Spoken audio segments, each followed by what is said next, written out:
it might be a lot easier to fly to Cuba, and it could happen very soon. Today, the Wall Street Journal reports the Obama administration is working on a deal that would allow commercial flights as early as December, just in time for the winter.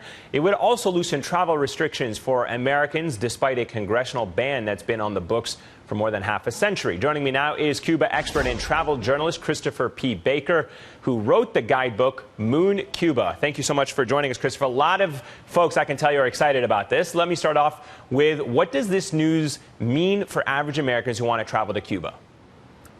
Well, it's going to open the possibility for everybody to go. Currently, only 12 categories of people can go. I am all in favor of lifting those travel restrictions, not least because one of the intents is to support private enterprise in Cuba. 500,000 people in Cuba are involved in private enterprise, and most of those are related to tourism. We have the ability to rapidly increase the standard of living of Cubans. There's one other point I want to make, too, and that is that there's a constitutional right to travel for Americans.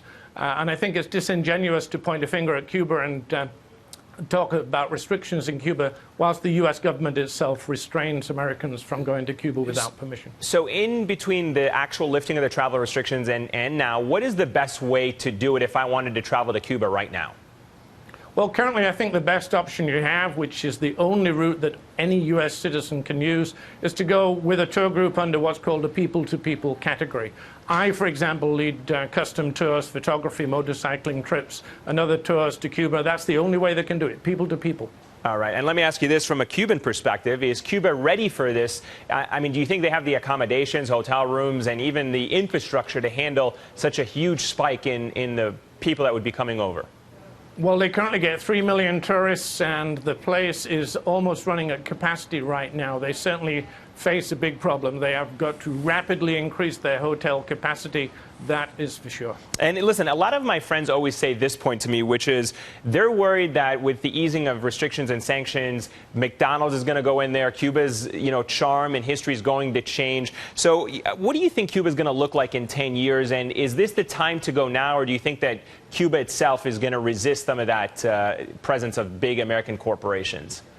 Great point. Now is the time to go. I've seen more change in Havana, especially in the last 3 years, than 2 prior years traveling to Cuba.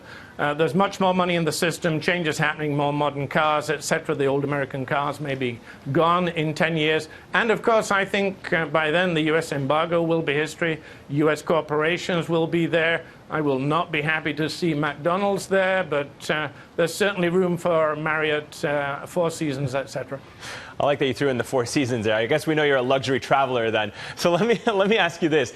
After the deal was struck, Fidel Castro's daughter said this, that the people of Cuba don't want to return to capitalism. Is that true? How do Cubans view this renewed interest and ties with the U.S.? Well, all Cubans love what's going on. There's a tremendous affection and affinity going back more than a century between Americans and Cubans. Cubans love Americans, not least because we spend more. And so, yes, they're wholeheartedly in favor. That's great. Christopher Baker, thank you very much for that update. Great news for me and for anyone else who wants to travel.